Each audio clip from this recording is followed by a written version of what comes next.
Chapter 71 of what passed between Don Quixote and his squire Sancho on the way to their village.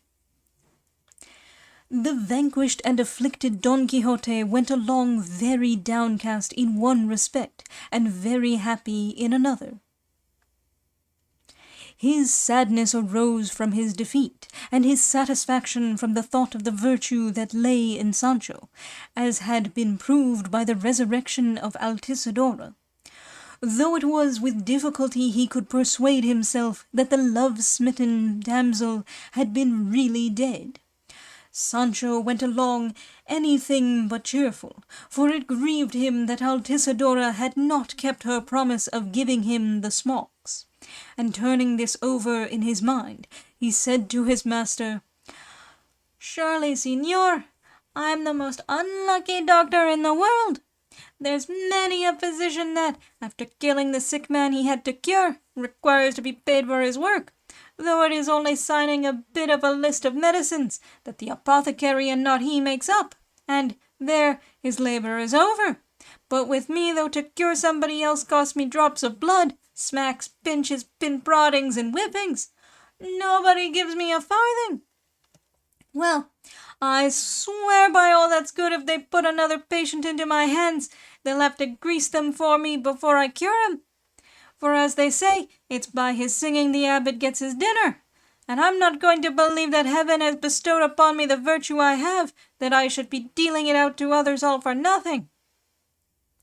"Thou art right, Sancho, my friend," said Don Quixote, "and Altisidora has behaved very badly in not giving thee the smocks she promised. And although that virtue of thine is gratis data, as it has cost thee no study whatever, any more than such study as thy personal sufferings may be, I can say for myself that if thou wouldst have payment for the lashes on account of the disenchant of Dulcinea, I would have given it to thee freely ere this. I am not sure, however, whether payment will comport with the cure, and I would not have the reward interfere with the medicine. I think there will be nothing lost by trying it. Consider how much thou wouldst have, Sancho, and whip thyself at once, and pay thyself down with thine own hand, as thou hast money of mine." At this proposal, Sancho opened his eyes and his ears a palm's breadth wide, and in his heart very readily acquiesced in whipping himself, and said he to his master, "Very well then, señor, I'll hold myself in readiness to gratify your worship's wishes, if I'm to profit by it, for the love of my wife and children forces me to seem grasping. Let your worship say how much you will pay me for each lash I give myself." "If, Sancho," replied Don Quixote, "I were to requite thee as the importance and nature of the cure deserves, the treasures of Venice, the mines of Potosi, would be insufficient to pay thee. See what thou hast of mine, and put a price on each lash." "Of them," said Sancho, "there are 3,300 and odd. Of these I have given myself 5, the rest remain. Let the 5 go for the odd ones, and let us take the 3,300, which at a quarter real apiece, for I will not take less, though the whole world should bid me, make 3,300 quarter reals. The 3,000 are 1,500 half reals, which makes 750 reals, and the 300 make 150 half reals, which come to 75 reals, which added to the 750 make 825 reals in all. These I will stop out of what I have belonging to your worship, and I'll return home rich and content, though well whipped, for there's no taking trout. But I say no more." "Oh, blessed Sancho! Oh, dear Sancho!" said Don Quixote. how we shall be bound to serve thee, Dulcinea and I, all the days of our lives that heaven may grant us, if she returns to her lost shape, and it cannot be but that she will. Her misfortune will have been good fortune, and my defeat a most happy triumph. But look here, Sancho, when wilt thou begin the scourging? For if thou wilt make short work of it, I will give thee 100 reals over and above. Well, said Sancho, this night without fail. Let your worship order it so that we pass it out of doors and in the open air, and I'll scarify myself.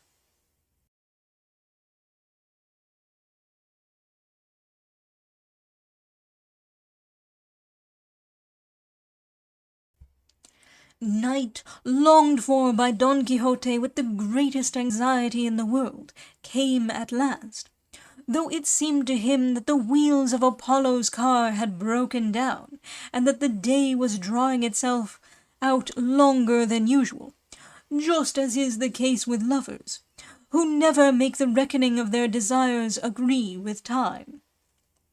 They made their way at length in among some pleasant trees that stood a little distance from the road, and there, vacating Rocinante's saddle and Dapple's pack-saddle, they stretched themselves on the green grass, and made their supper off Sancho's stores, and he, making a powerful and flexible whip out of Dapple's halter and headstall, retreated about 20 paces from his master among some beech trees. Don Quixote, seeing him march off with such resolution and spirit, said to him, Take care, my friend, not to cut thyself to pieces. Allow the lashes to wait for one another, and do not be in so great a hurry as to run thyself out of breath midway. I mean, do not lay on so strenuously as to make thy life fail thee before thou hast reached the desired number. And that thou mayest not lose by a card too much or too little, I will station myself apart, and count on my rosary here the lashes thou givest thyself. May heaven help thee as thy good intention deserves. Pledges don't distress a good payer, said Sancho. I mean to lay on in such a way as without killing myself to hurt myself, for in that, no doubt, lies the essence of this miracle. He then stripped himself from the waist upwards, and snatching up the rope he began to lay on, and Don Quixote to count the lashes. He might have given himself 6 or 8, when he began to think the joke no trifle, and its price very low. And holding his hand for a moment, he told his master that he cried off on the score of a blind bargain, for each of those lashes ought to be paid for at the rate of half a real instead of a quarter. Go on, Sancho, my friend, and be not disheartened, said Don Quixote, for I double the stakes as to price. In that case, said Sancho, in God's hand be it, and let it rain lashes.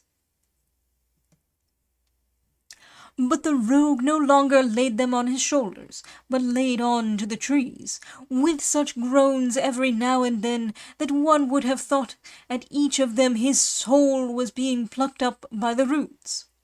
Don Quixote, touched to the heart, and fearing he might make an end of himself, and that through Sancho's imprudence he might miss his own object, said to him, As thou livest, my friend, let the matter rest where it is, for the remedy seems to me a very rough one, and it would be well to have patience. Zamora was not won in an hour. If I have not reckoned wrong, thou hast given thyself over 1,000 lashes. That is enough for the present, for the ass, to put it in homely phrase, bears the load, but not the overload. No, no, señor, replied Sancho. "It shall never be said of me. The money paid, the arms broken. Go back a little further, your worship, and let me give myself at any rate 1,000 lashes more, for in a couple of bouts like this we shall have finished off the lot, and there will be even cloth to spare." "As thou art in such a willing mood," said Don Quixote, "may heaven aid thee. Lay on, and I'll retire." Sancho returned to his task with so much resolution that he soon had the bark stripped off several trees. Such was the severity with which he whipped himself. And one time, raising his voice and giving a beech a tremendous lash, he cried out, "Here dies Samson, and all with him!" At the sound of his piteous cry and of the stroke of the cruel lash, Don Quixote ran to him at once, and seizing the twisted halter that served him for a courbash, said to him, "Heaven forbid, Sancho, my friend, that to please me thou shouldst lose thy life, which is needed for the support of thy wife and children. Let Dulcinea wait for a better opportunity, and I will content myself with a hope soon to be realized, and have patience until thou hast gained fresh strength, so as to finish off this business to the satisfaction of everybody."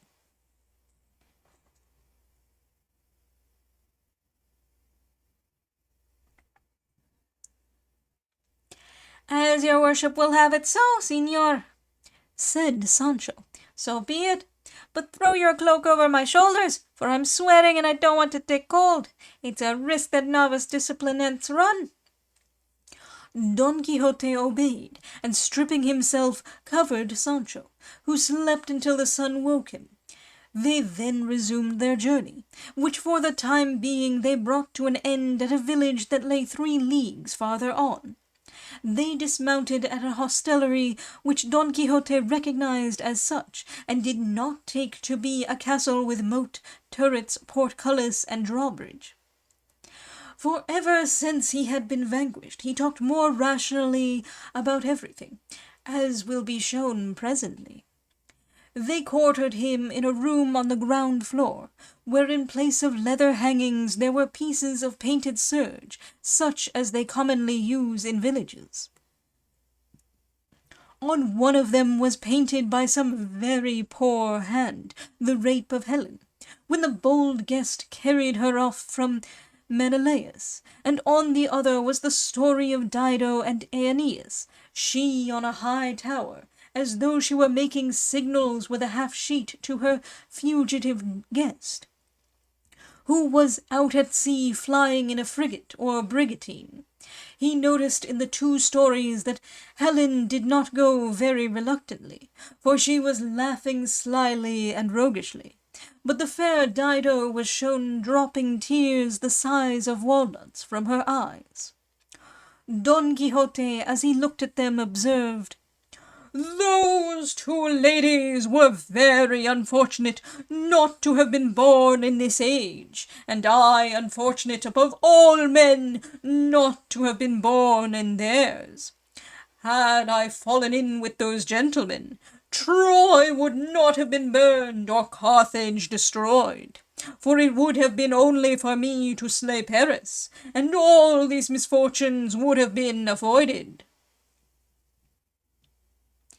"I'll lay a bet," said Sancho, "that before long there won't be a tavern, roadside inn, hostelry, or barber's shop where the story of our doings won't be painted up.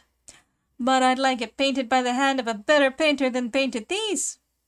"Thou art right, Sancho," said Don Quixote, "for this painter is like Orbaneja, a painter there was at Ubeda, who, when they asked him what he was painting, used to say, 'Whatever it may turn out,' and if he chanced to paint a cock, he would write under it, 'This is a cock,' for fear they might think it was a fox.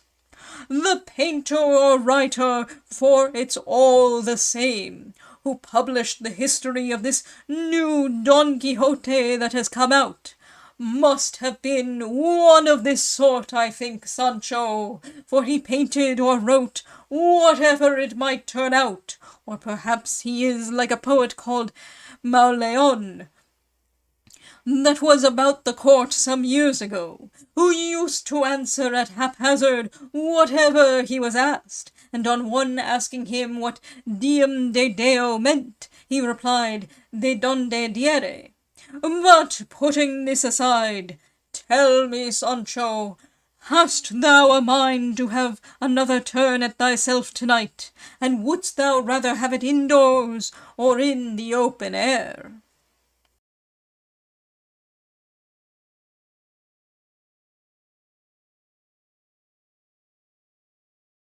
"Egad, señor," said Sancho, "for what I'm going to give myself, it comes all the same to me whether it is in a house or in the fields. Still, I like it to be among trees, for I think they are company for me and help me to bear my pain wonderfully." "And yet it must not be, Sancho, my friend," said Don Quixote. "But to enable thee to recover strength, we must keep it for our own village, for at the latest we shall get there the day after tomorrow." Sancho said he might do as he pleased, but that for his own part he would like to finish off the business quickly, before his blood cooled and while he had an appetite, because in delay there is apt to be danger, very often, and praying to God and plying the hammer, and one take was better than two I'll give these, and a sparrow in the hand than a vulture on the wing. "For God's sake, Sancho, no more proverbs!" exclaimed Don Quixote. "It seems to me thou art becoming cicoteret again. Speak in a plain, simple, straightforward way, as I have often told thee, and thou wilt find the good of it." I don't know what bad luck it is of mine," said Sancho, "but I can't utter a word without a proverb, or a proverb that is not as good as an argument to my mind. However, I mean to mend if I can." And so for the present the conversation ended.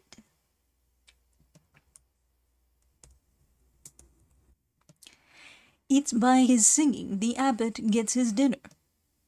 Proverb 2. There's no taking trout. Proverb 233. In full it is with dry breeches. Pledges don't distress a good payer. Proverb 164. Zamora was not won in an hour. Proverb 251. For the ass bears the load, but not the overload. Proverb 19. The money paid, the arms broken. Proverb 78. A sparrow in the hand, then a vulture on the wing. Proverbs 222, 85, 227, and 167.